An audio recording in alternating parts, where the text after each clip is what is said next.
C'est comme si tout, jusqu'au moindre détail, était là dans le seul but de vous bénir.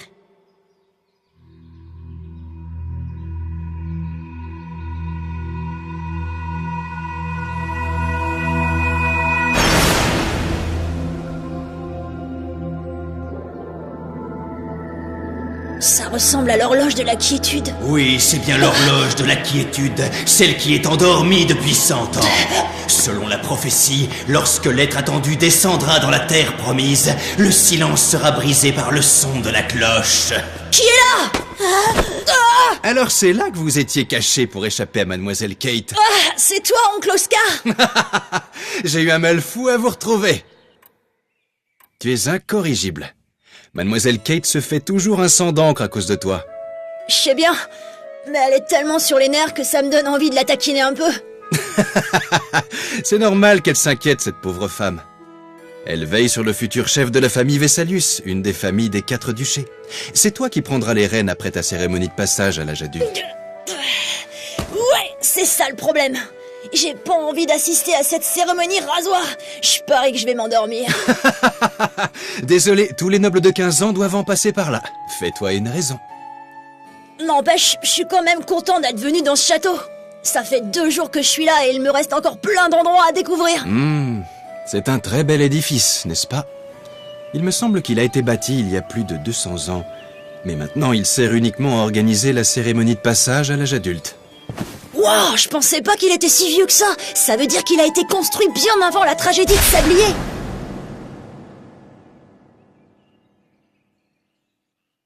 En tout cas, tu n'auras pas souvent l'occasion de venir ici. Alors dis-toi que tu es là pour une fête un peu particulière et profites-en bien.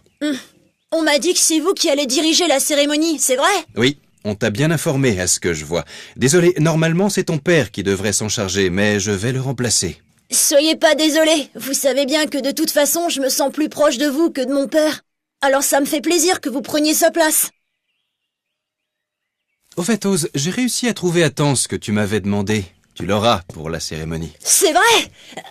Merci! J'espère quand même que ça va être la bonne taille. Ah, ça devrait aller.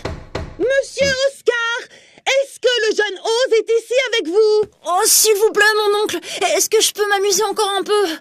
D'accord. Ah non, vous aviez dit qu'on s'arrêterait à 15 heures. Fiche-moi la paix. Je rentrerai dans quelques minutes, c'est promis. Revenez, jeune maître. Dina! Allons, Oz, ne torture pas trop ce malheureux Gil. Tu voulais du temps pour t'occuper du cadeau, c'est ça? Allez, sauve-toi. Monsieur Oscar! Est-ce que je peux vous demander d'attendre 1 minute, s'il vous plaît? Je viens avec toi. Écoute-moi, Oz. Je compte sur toi pour arriver à l'heure à la cérémonie de ce soir. Je sais, mon oncle. Si jamais tu mijotes un mauvais coup, je n'hésiterai pas à appeler les envoyés de l'Abysse.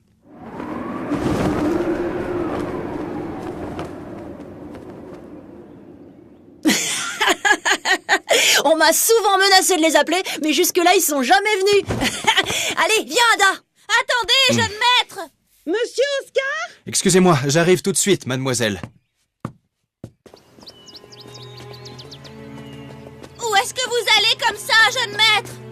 Dans un endroit secret. Ici, personne ne pourra nous trouver. Waouh, c'est joli. C'est Réveil, la capitale. Au fait, grand frère, qu'est-ce que c'est l'Abysse exactement? Ah.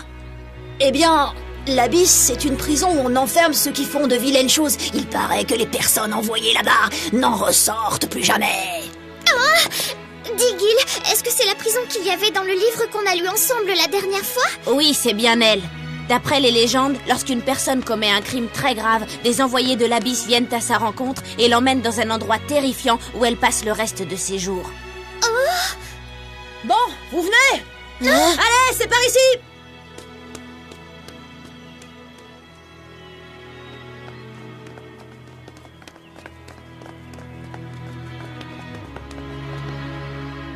On voit la ville en contrebas. C'est super, hein? J'ai découvert cet endroit ce matin. C'est beau. Gil, attrape. Ah! La tenue de ce soir, mais elle risque pas d'être un peu trop petite pour vous, maître Oz? Mais non, imbécile. C'est la tenue que toi, tu vas porter. Quoi, moi? Eh bien oui, Toi aussi, tu vas participer à la cérémonie de passage à l'âge adulte. Je t'aurais volontiers prêté mes vêtements, mais ils auraient été trop grands pour toi. Du coup, j'ai demandé à mon oncle de faire confectionner une tenue à ta taille. Quoi? Comment ça? Mais vous n'en aviez jamais parlé? Bien sûr que non. De toute façon, qu'est-ce que t'aurais fait? J'ai pas voulu te prévenir pour voir la tête que tu ferais en l'apprenant à la dernière minute. T'en fais pas, t'es mignon, même quand t'es bouche bée. Hors de question. Vous devez trouver quelqu'un d'autre pour vous accompagner ce soir. Te fais pas de mouron, va. T'auras pas grand-chose à faire, c'est promis. Quand les formalités seront terminées, il te suffira de me poser une corde sur les épaules et c'est tout. Je t'en voudrais pas si t'as pas envie, je comprendrais tout à fait. Non, c'est pas que j'ai pas envie de m'en charger. Bah alors dis-moi où est le problème? Je suis qu'un simple serviteur, jeune maître. Je suis pas qualifié pour participer à une cérémonie aussi importante. Dis pas de bêtises. Je te considère pas du tout comme un serviteur. Tu es mon ami et c'est bien pour ça que je veux que tu sois à mes côtés. Comment? Alors